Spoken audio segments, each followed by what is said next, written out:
Hi guys, I'm going to show you what you're doing today in Independence Station.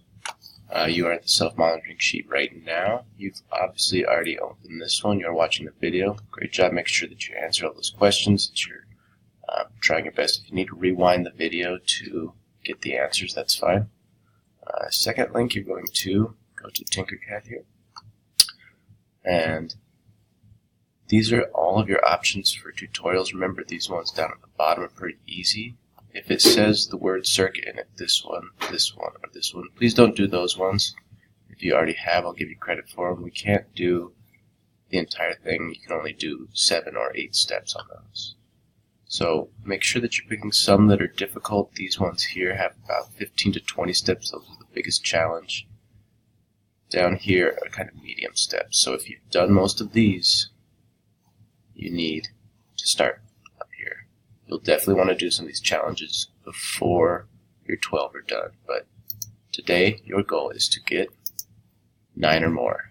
I added the link that we watched last time. It's a step-by-step of me doing the work plane. The die on the work plane. So if you're confused about following these, just watch that one more time.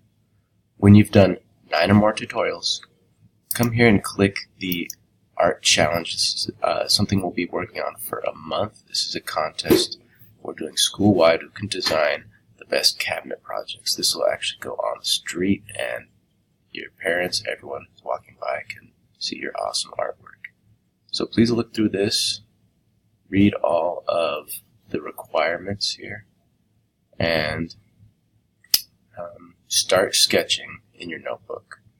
I really think you should look through the themes, see which one is most interesting to you, pick that theme, and start sketching. We'll want to do a few thumbnails before we start our final piece. After you've done that, you have time to work on your mind map if you didn't finish that, or your storyboard if you're ready for that. Alright, thank you.